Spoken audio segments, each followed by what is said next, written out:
The Boruto series has gotten a little slow since the end of the Code arc. It picked up heavily when Kawaki suddenly decided to lock Naruto away in the last issue. This led us to believe that the time skip was still going to come up very soon, and it's certainly looking that way. After the events of this chapter, it can be certain that the time skip will occur sometime within this arc. So without further ado, let's get into it. Welcome to the Amagi! Before we begin, we publish a new video every day, so be sure to subscribe to our channel and ring the bell to get notified about our latest videos. Also, we just released some brand new merch. If you'd like to show your support for the channel even further while at the same time repping stylish clothing, be sure to check that out as well. The store is linked below. And with that out of the way, let's get into the video. This chapter starts off right where the last one left off, the Uzumaki residence. Both within and without, various shinobi are investigating the scene of the disappearance, all while reporting back to Shikamaru, telling him that it was strange. They had been there 1 minute and the next they weren't. But what was even stranger was that prior to Naruto and Hinata's disappearance, Kawaki's chakra signature showed up. It's at that time that Himawari stumbles upon the scene and knows that something's wrong. It's then that Shikamaru informs the Big Brother cast in the home meant to house Ida. He asks her if she can see what happened, and she confirms that Kawaki certainly did show up to take Naruto and Hinata. When asked where he is though, she states that she cannot tell because he is not physically visible to her. It's then that Naruto begins to race to the door. Wondering what Kawaki's up to, he leaves the building and makes his way towards his house. As he does so, Ida continues to review the events transpiring with the disappearance of Naruto, eavesdropping in on his conversation with Kawaki. She states that it seems that Kawaki has decided to kill Boruto again since he failed the first time. Sarada is confused by this and asks what she means by again. She's then informed that it wasn't Code that had brought Boruto down, but instead it was Kawaki who had been asked to do so by Boruto, who hoped to spare Konoha from the threat of Momoshiki. And now it seems that Kawaki is going to try again with the same objective. Sarada gets up to leave, but Sumire calls out for her to stop, telling her it's too dangerous. Shikamaru cuts in as well, stating that Kawaki is not in a stable frame of mind at the moment, and any attempt that she tries for a proper conversation with him will be a wasted effort. Shikamaru states that he will send other shinobi instead, and that she should stay where she is, going so far as to issue her a direct order. However, Sarada's heart going doki doki again for Boruto senpai, and she states that she didn't even know Boruto had perished until she was told after he'd been resurrected. She didn't even know he was in danger, let alone on death's doorstep.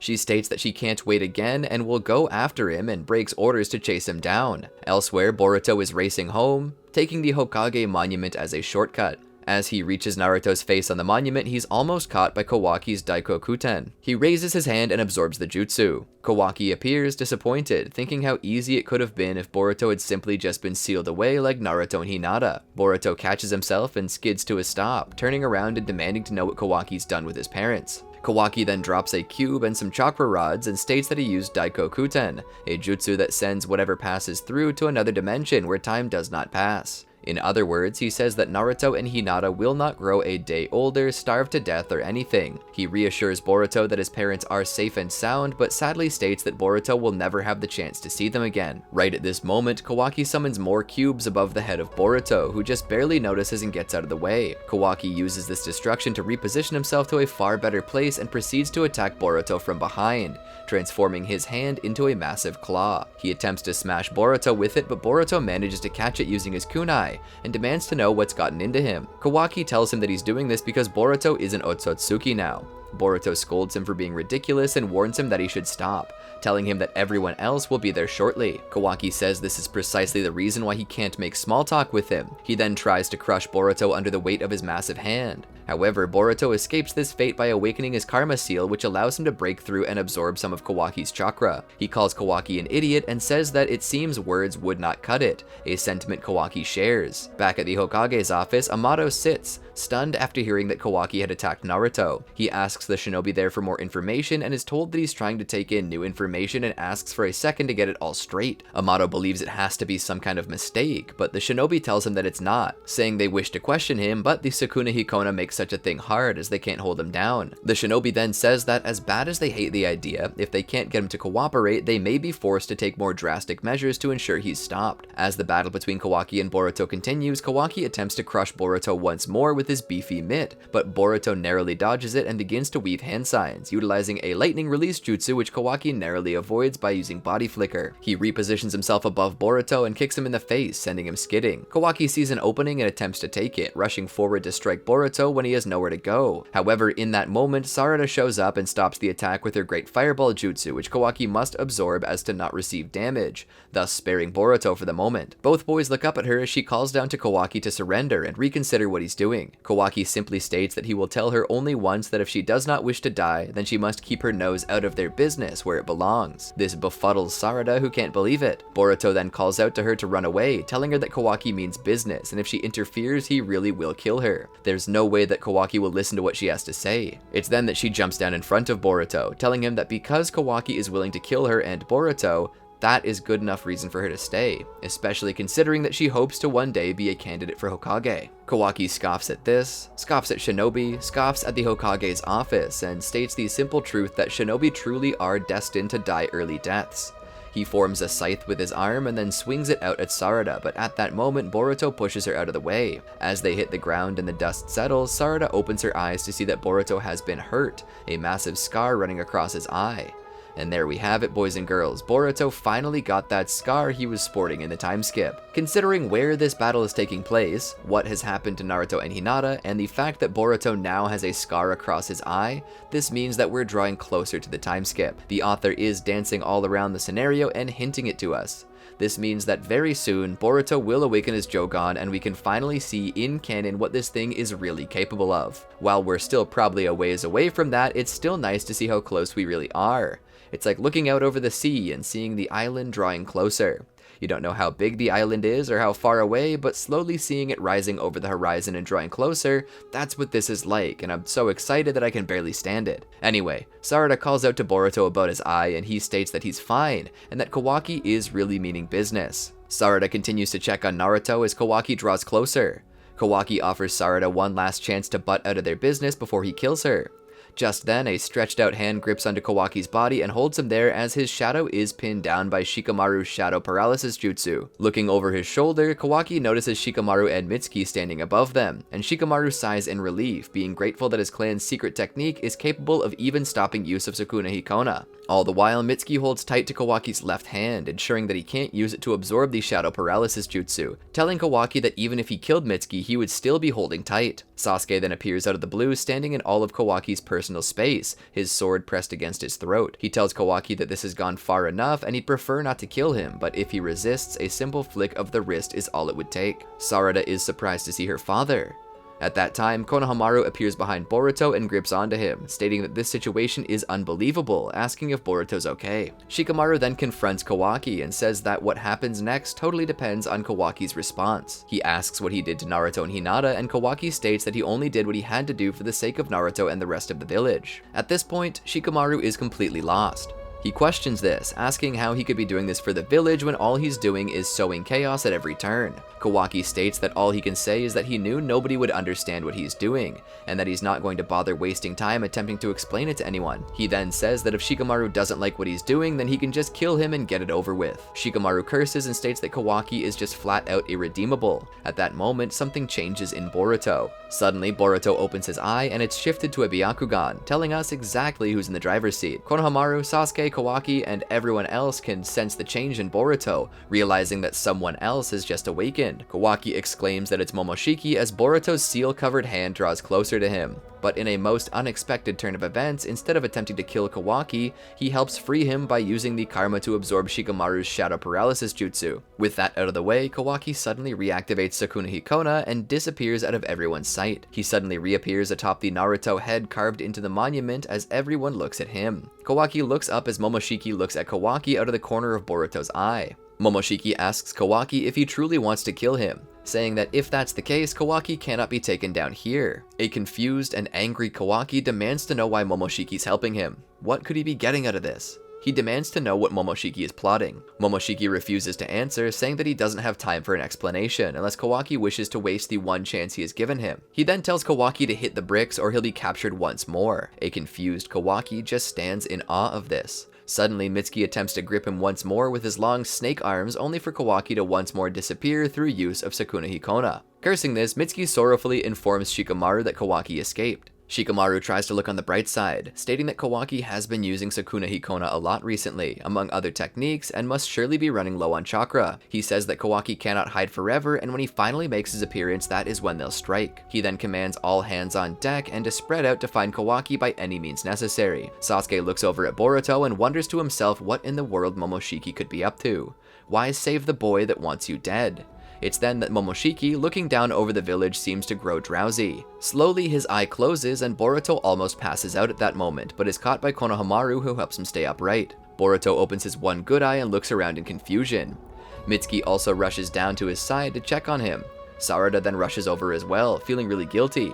She apologizes to Boruto, asking him to forgive her for getting involved, blaming herself and stating that if she hadn't shown up, Boruto wouldn't have had to save her and might not have gotten hurt. You know what they say about roughhousing? It's all fun and games until someone loses a Byakugan. Boruto tries to comfort her by telling her it wasn't her fault and that it was that blockhead super idiot Kawaki, after which the chapter is named. Mitsuki, showing contempt for Kawaki, agrees with Boruto's assessment. It's then that Boruto notices Momoshiki hovering there out of the corner of his one good eye. Momoshiki taunts him by telling him that he has lost one blue eye and that merely serves as the prelude for what is to come. He tells Boruto that this is merely the beginning and that Boruto will soon begin to lose everything in very short order, telling him that the process of these things can now no longer be averted. As this illusory Momoshiki slowly begins to fade away into nothingness, he tells Boruto that this is merely the beginning of the end.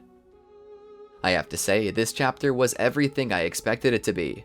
While it did not possess the time skip in it, we have been shown a very obvious hint to it, and everything is falling into place. Naruto has been sealed away with his wife, letting us know the fate that Kawaki hinted to earlier on in the series, and Boruto is just lost an eye, which was the defining characteristic of Boruto in the time skip. The battle even took place atop the Hokage monument, foreshadowing the future events. The only thing that needs to happen before the end is, well, not one, two things. Boruto needs to awaken the Jogan officially and in canon, and Sasuke is going to have to die. Yeah, I said it. Sasuke needs to die. While everyone's been looking for and predicting the death of Naruto, we've all taken our eyes off the ball. Classic sleight of hand storytelling. In manga, authors love to spoil their own stories with tiny details that would generally be overlooked unless you were paying careful attention, or looking back, knowing what needs to be looked for. Well, I've been paying attention. I can't have been the only one to notice this, but during the time skip, Boruto is seen carrying a sword. For most of us, we really didn't look too deep into it. After all, a sword is awesome, right? Well, first things first, swords are very rarely used in the shinobi world, only really making appearances in large-scale wars in which stealth single-foe combat isn't really an option. Sasuke is one of the few characters in the series to wield a sword primarily, even to this day. Boruto also wields a sword.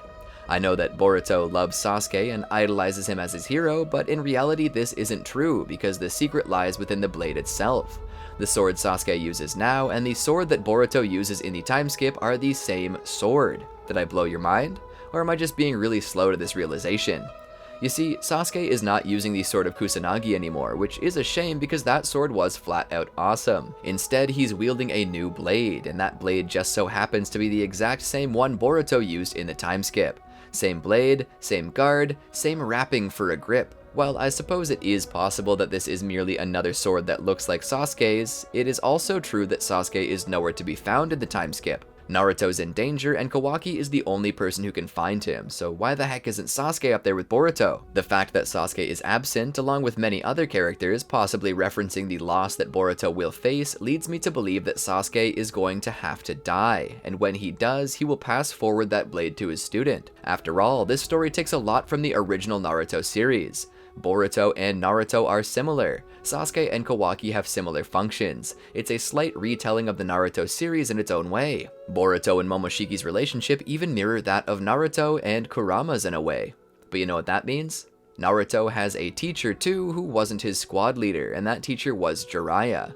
Sasuke is Boruto's Jiraiya, and if the two have a similar role in the story, it's possible that they too will have a similar fate.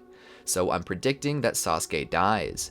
And if so, that would make sense. Many powerful dojutsu awaken after emotional stress. The Byakugan awakened in Himawari after emotional distress. The Sharingan, Mangekyo Sharingan, even the Rinnegan it seems, as Hagoromo could not awaken the Rinnegan until he awakened the Mangekyo Sharingan. If Boruto follows suit, the Jogan cannot awaken unless Boruto has the proper emotional stimulus, and the death of his beloved teacher, whose every style he wishes to copy, right down to treasuring that bandana, the one he put on in the time skip, which just so happens to be Sasuke's. And also, I can quickly point out that in the time skip, Boruto is also wearing Sasuke's cloak.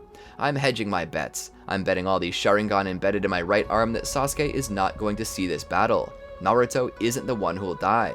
Sasuke is the one who will die, and his death will serve to catapult Boruto forward. Well, what did you think of this new chapter? Did you enjoy it? What was your favorite part? Tell us in the comments below. Honestly, I really don't care if Sasuke dies or not. I mean, it would really be awesome if he didn't, but on the other hand, sometimes the death of a prominent character is exactly what a series needs to show the seriousness of a situation, and the Naruto series has never shrugged away from killing people.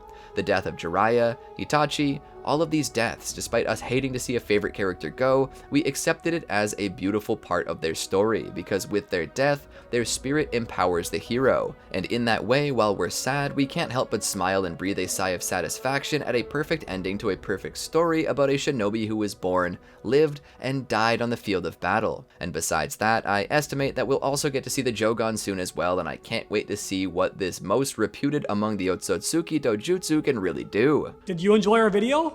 Well, then be sure to check out these other great videos from the Amagi, and make sure to subscribe and ring the bell to get notified about our latest videos.